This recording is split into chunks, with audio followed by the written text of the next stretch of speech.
What's up guys, it's Randall Everett at Ivyhill, and I'm doing another tutorial to help some of you guys out there with your jumping.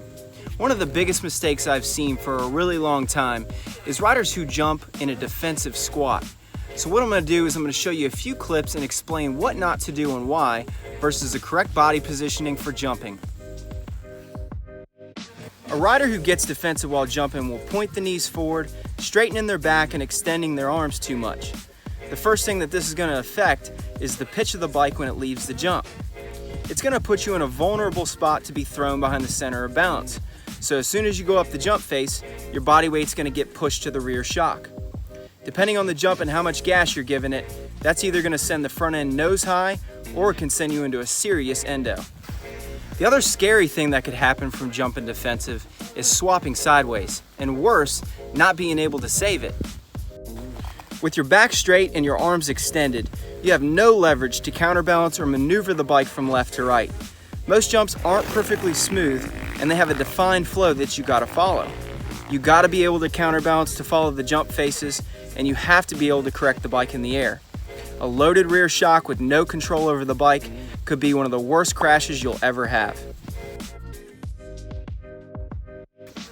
So hopefully you guys kind of understand why jumping defensive could get you into some trouble. Let's take a look at the right way and how you should be standing up over your jumps.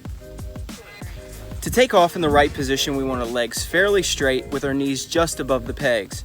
At the waist, hinge forward so your chin's just above the bars.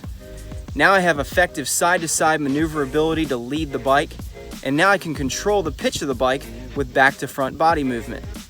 Finally, now that my weight's forward and I can't be thrown behind the center of balance, the bike's a lot more predictable in the takeoffs, and I'm in the best possible position to react to anything that could happen.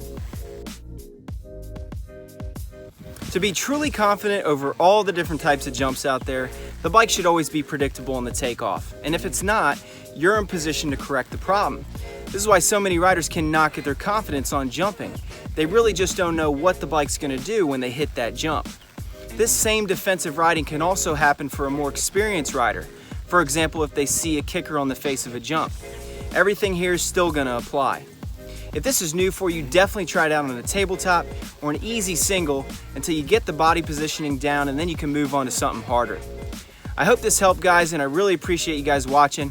I'll be back with some more stuff soon.